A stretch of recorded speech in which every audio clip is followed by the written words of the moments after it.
Welcome to Hobie on YouTube. Let's look at something different this time. This is a new addition to my World War II era military pocket knife collection, although I think it's really a stretch to call this knife a pocket knife because it's so big. This is the Navy Pilot Survival Knife. It was first issued in 1944. It was designed to be placed in survival kits, specifically a vest type emergency kit called the Type C1. Went in there with all these different items. I've got a couple of images that I found online I'll put up on the screen so you can see what those emergency vests look like and all the things that they'd pack into them. And in both pictures, if you look, you can see this knife. And a matter of fact, in one of them, the man's pointing directly to the knife that they have strapped to the display board there. So these were nicknamed Giant Jacks, and there's a good reason for that. They're big. This knife is 6 inches in the closed position and weighs almost 13 ounces.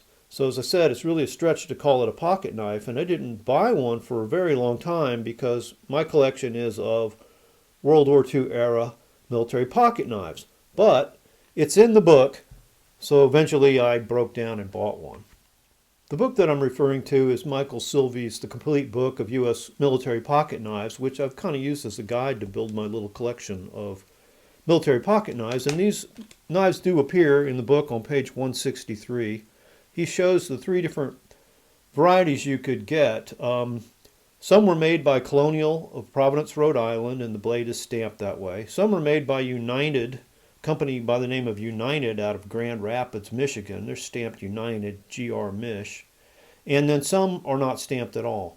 The one I have is Colonial Providence, a Colonial knife. What I understand about United was that was just kind of a company that popped up to fulfill this military contract. And then when they were through making these knives, they just kind of went away. I'm not sure they made anything else. So anyway, they are in the book, and so I just went ahead and broke down and got myself one to kind of make my collection a little more complete. So yep, these were called the Giant Jacks because they are pretty big. 6 inches again, close position, 13 ounces almost. And there's your blade. It's 4 3/4. So all in all, you're looking at like 10 3/4 inches there, tip to tip. The blade's a big, heavy affair. And here you can see the blade stamp on mine, Colonial and Providence, Rhode Island. And of course you get them that say United, GI Michigan, Mich, or nothing. One thing I want to mention is that these came chemically blackened, the blade, the saw, the bolsters even. So if you want to get one and you want to get it in a fairly original state, try to get one that still has some blackening on them, on the tools. I see a lot of them out there that, the metal is all shiny and bright, and I think they've just been polished too much, and the blackening all polished off. So yeah, originally they were chemically blackened. I think that's kind of important to look for if you want to get an original one. And these were liner locks, so that's doesn't really have the tightest lockup in the world, but there it is. There's the liner lock. And the blade and the saw do have a half stop position. On mine, it's, it works, but it's not real crisp. I don't know how strong they were originally. And the blade needs a little help getting seated there. Here's the saw. Now, it's a metal saw, and it's big too. It's 5 inches. And chemically blackened. Many times you'll find these with the tips broken off, which is unfortunate because then they're hard to get open. See, they've got a little nub here at the end that allows you to get hold of it to open it. So if you can, try to get one with a full saw, and you won't have to dig the blade out. But they were very brittle. I've read that they had a higher carbide content. In World War II, there was a limit on how much carbide you could put in metals. But these knife manufacturers got an exception for this knife because it was an emergency knife, and therefore they're able to put a little higher carbide content in here, which makes it very effective at sawing metal, but brittle.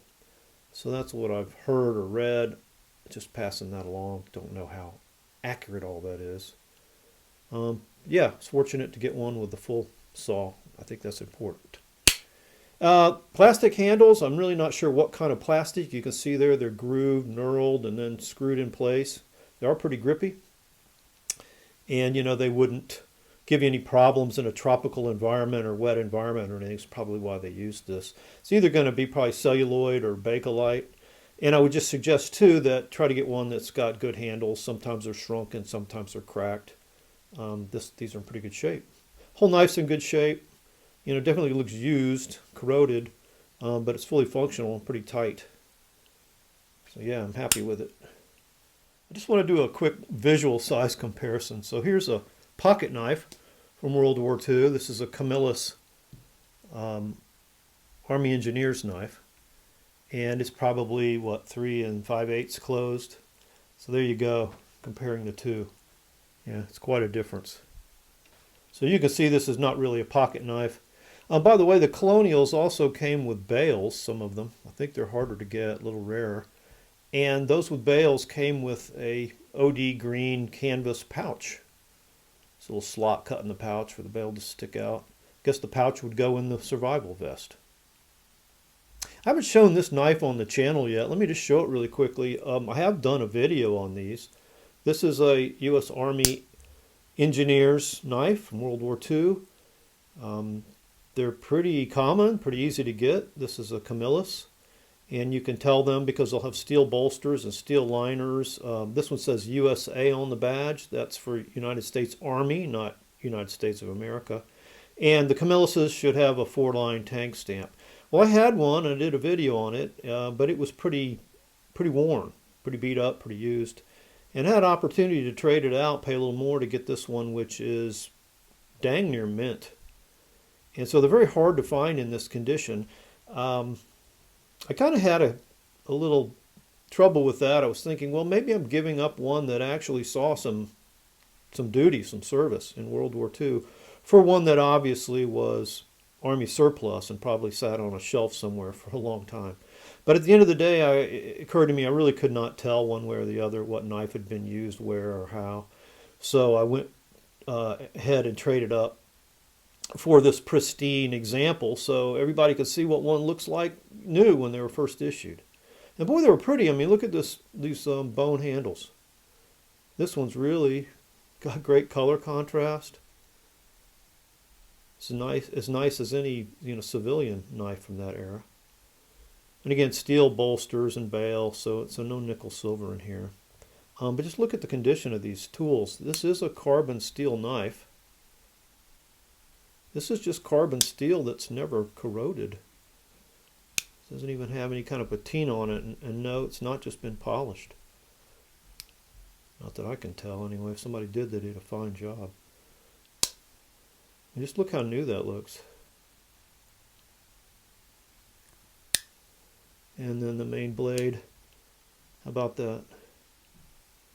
I think it actually has the original edge. It's pretty sharp, and I've not sharpened it. So yeah, this one has the Camillus 4-line tank stamp on it.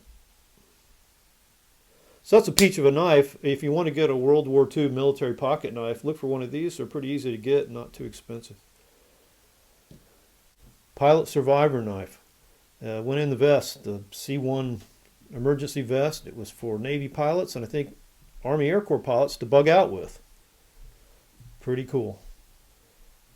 Thanks for watching, guys, and have fun collecting.